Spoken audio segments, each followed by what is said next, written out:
Hello and welcome to sim.bc. That's sim and the dot and that bc. Am I right, people? Am I right? Where it's 15:28 in the afternoon. This is more like my style. This is more when we're used to it. And oh, my stomach hurts so bad. And most of you are gonna be like, what, why?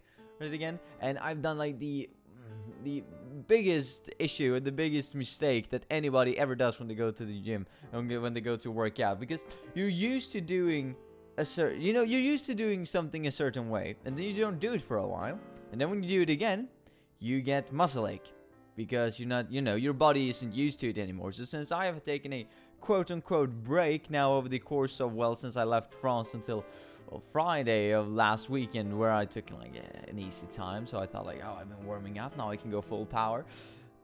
I went like full on out on my stomach for 5 minutes non-stop straight, and I can't even sit straight today. It's really painful. The muscle ache, it's killing me, mates. Oh, sorry. YouTube's new algorithm. It's it's unaliving me, mates. It's unaliving me to the core, right? To the core. My core is unaliving me to the core. Well, anyway, mates, that's not why you're here now, is it? No, because you're here today because we're going to talk about the ethical, I was gonna say contribution, but rather the ethical implications of making a question, or when it comes to questions. And why are we going to talk about this? Well, because I just happen to study business ethics at this point in time. Now, many of you will probably sit out there and say that business ethics, is that even a thing? I mean, really, if you think about it, isn't that just something that you say that you do, but then it never happens? Isn't business ethics just something that... CSR is business ethics, isn't it? Corporate social responsibility and all of that. Isn't greenwashing kind of what the real business ethics is really all about? Because business ethics, does it really exist? I mean, ethics sure is the study of morality and moral we all have, right? Your own inner moral compass. But when it comes to making them cash, right? When it comes to making money out of other people or off of other people on the other people's expense, is there really any ethics to go along there? And well, one can argue for, one can argue against, and one can say that if you're arguing this point, well, both for and against, do you really have a moral compass at all? Because can you live with you're taking a decision that's, economically beneficial, but then yet again it's not, ethical in relation to your own standards and your own alignment of what is right or wrong?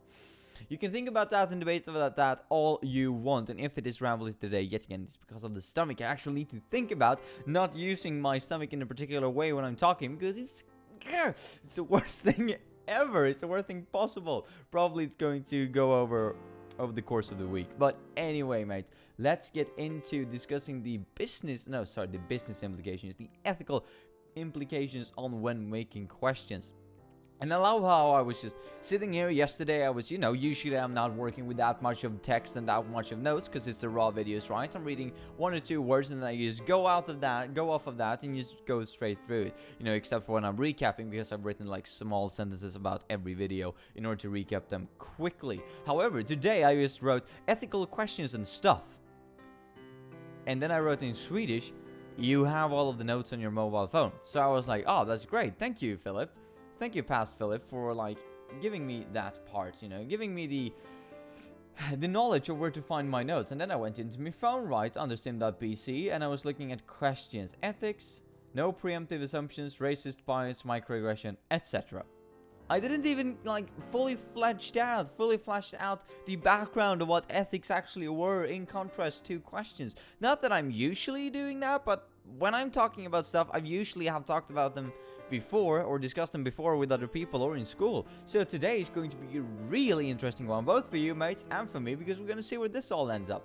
But before we do that, there is one thing, right? There is that one thing that everybody wants to do first, and that is, of course, recapping the past videos. Why? Well, because when it comes down to it, if this is the first video you're watching, you're probably, well, haven't watched this far because I'm a bit rambly, right? But if you have managed to, and this is the first video nonetheless that you're watching, then you're not going to you're not going to understand what we're talking about when I'm saying like, oh, video 5, video 6, video 12, because we've actually done 12 of these videos before. So we're just going to recap them quite quickly. And this is going to be like at 170, mates, 180. Just bear with me. Tips and tricks for making an in-between question that is not too hard and not too easy and is interesting to your audience. As we have stated a countless number of times at this point, we know that people tend to drift both in and out of conversation when not feeling engaged, which makes them having a harder time understanding the context in which a question is asked, and hence making said question a harder experience, even though it objectively, based on the others in the room, might have been an easy one. Oh, I need to put out more full stops and not just commas. It's like the longest sentences ever. So asking necessary questions in order to keep audience engagements is one thing, but it also needs to be kept short and simple. Not short in the sense that it's short discussion, but rather that the question takes 15 to 30 seconds to formulate and not 10 minutes. And simple, not in a way that should be an easy question, but in the sense that it should have one objective to answer instead of 15 different ones. Stomach. Ask direct questions, not aggressively direct, not abstractly indirect, but direct enough so that the audience knows what the answer you are that you're looking for. Because if they don't, then they might think that the question is excessively hard or too easy, based on the miscommunication between speaker and subject. Posing one question at a time, you can help you as a lecturer control the development of the discussion while simultaneously engaging the audience through their own interaction in the form of answers. Plus, since the discussion will be broken up into different voices taking part, it is it's less likely for someone to drift out or completely fall asleep during a presentation of a subject. Avoid leading and biased questions. No matter how much it gains you personally, it generally does not benefit the group. This approach might close out future perspectives that otherwise could make the discussion better and more vibrant. Remember to speak your respondent's language in order to not alienate a part of your audience and make everybody feel engaged, rather that you introduce new terms during the course of the session than being unsure if they know it from before. Sometimes people will think that this is boring, sometimes it will add a different twist to the term and spark an interest. This part is really hard and is unfortunately gained through trial and error and error and error and error. Using scaling whenever possible when it makes sense in order to make an easy question a bit more complex through adding another layer to the conversation, and simultaneously making a hard question easier by letting the audience being able to rely on, well, that is just my opinion, this is just how I feel. When talking about metrics and grids, a general feedback is among the many sources of potential error that can affect surveys are respondents themselves. They sometimes misinterpret questions, respond in socially acceptable ways, or give easy answers and in hopes of more interesting questions in just around the corner. Try and not rely too much on your audience if they, say yes or no. Instead, try to rephrase the question so that the audience need to show that they actually understand, but that they actually do not understand. Take your questions for a test drive so that you understand, or well, in a sense, so that you actually know that it works when it comes to like the D-Day, right? When you're actually going to apply them questions, make sure that they actually work. And consider the difference in previous knowledge. Set the stage, present the context, control that follow, and you know what they're talking about. We all have different perceptions of what is easy and hard, or what is good about a question, so previous knowledge of the subject is really important. That was the review, so to say, almost. That was the recap, but it's short, it's close on to the review now, because the review will probably be tomorrow, mate. It's probably going to be tomorrow. So, ethical questions and stuff. That's on my mobile phone, and that is, yet again, good guy Philip is filling me out on all of these things. Like, past me is like, oh, I'm sending you all the information, and then the middleman, right? The middle me between, well, past me and nearly past me, right? In the near past, didn't fill out all of the things, so now I'm sitting here looking a bit like a fool, am I right, people? But what I mean with ethical implications on questions is, yet again, we're going to kind of be touching on different things that have been introduced in the other different videos, such things as no preemptive assumptions, and that is of course in relation to not being biased, because if you're talking about being biased, you're talking about that you have an understanding of the subject already, you have an understanding of what is right and what is wrong, where you want to go with this, where you not want to go with this. Maybe you close out other perspectives that try to introduce themselves into the conversation. And if you then have preemptive assumptions, that is basically the same thing as you going in with a biased opinion. The difference here is that if you go into a discussion with the biased opinion, you can be, well, persuaded, right? In theory, you can be persuaded. However, if you go in with a preemptive assumption of the subject, it's probably something that you really think is correct or really do not think is correct. You see what I'm saying here? So bias is more like, well, I'm kind of leaning towards this way, and preemptive assumption is something that, well, I'm not even going to discuss this because I assume that it is this way. Not even going to raise the question that it can be any different. And that is, of course, ethically bad because it closes out other people's perspectives and might actually be stepping on other people's toes when it comes to morality. Because you might say, if you're from the H&M perhaps, you will say that, well, the coolest monkey in the jungle, no problem with that whatsoever, because I'm the marketing director and I say that's good. I say it's a go, right? Whilst other people in the round of the world will say that that is a problem. However, you think that it isn't, because you think it's so obvious that racism is bad, because you have a preemptive assumption about that, well, racism is bad. So have other people, but they don't come from the same contextual background as you do, so they will believe it to be more racist, while you think it's against racism. So a preemptive assumption of that something is a certain way or that it isn't a certain way will potentially create an ethical problem. It's in that it closes out a discussion that could be had on the subject otherwise. Racist bias, well, this one is obviously, well, self-explanatory. If you have a bias towards a particular race, so to say, if there are races, I would argue that saying that they're different races, that's the same thing as saying, like, well, we're accepting racism. But whatever, controversy is all around us. Am I right, people? But saying that one race is superior to another race in whatever we're talking about is, for instance, a stereotypical idea is that Asians are good at maths, for instance. Is that true or not? Well, probably not, right? I can say with a certain amount of certainty that I think, my preemptive assumption is that no, it's not. Everybody's equal, right? Everybody's equal, everybody's the same. However, some people will have these racial assumptions, racial bias towards, they think that, well, some people that come from different areas of the world will be better at some things and worse at some things.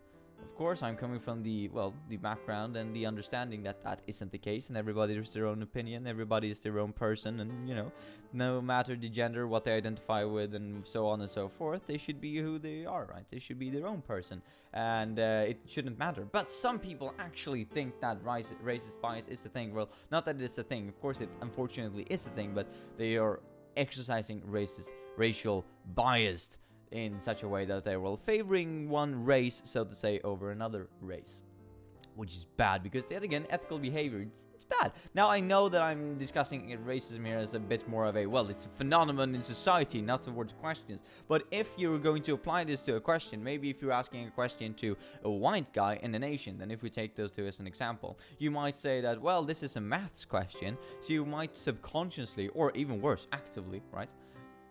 You know what, it's debatable which one is actually worse. However, you say that this is a question about maths, instead of picking the white guy, you pick the Asian, because you as a teacher think that there's a higher probability that this person will get it right. Is that fair? No. Because they might be both equally good or equally bad.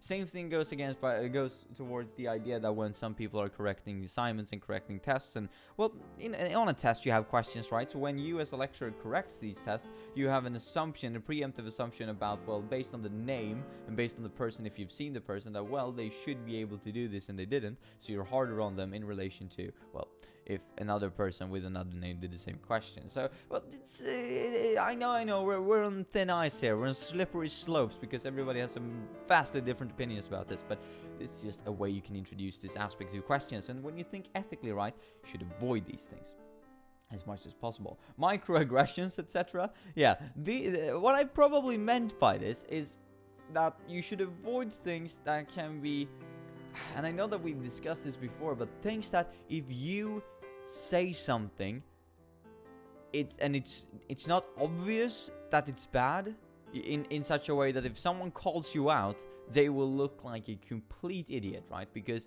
everybody else in the room will be like, why did that person over there respond so strongly as he or she did to your comment? While you will have the full understanding that, well, what I said was actually not good, but if somebody calls me out, everybody's going to be like, oh, they called you out on that. I mean, come on, get real here. However, that person who was like irritated might have heard this microaggression several times over the course of the day, over the course of the week, and this was just like, now it's enough. Now I'm getting angry. However, the other people will believe that I, or you, the person who said the microaggression, is the one in the right, because, well, they will just think that the other person is a maniac, because they don't have an understanding or access to how that person has been living their life, or what they've been exposed to over the course of the week, and so on and so forth. But microaggressions basically are things that are it's hard to really define a microaggression. Let's see if we can Google and get a Microaggression, a statement, action, or incident regarded as an instance of indirect, subtle, or unintentional discrimination against the members of a marginalized group, such as a racial or ethnic minority. Well, that is basically the definition of it all, right? The clear definition of what a microaggression is. Sorry, my days. This is like, I'm blaming the core, right? I'm blaming the core all day, all week.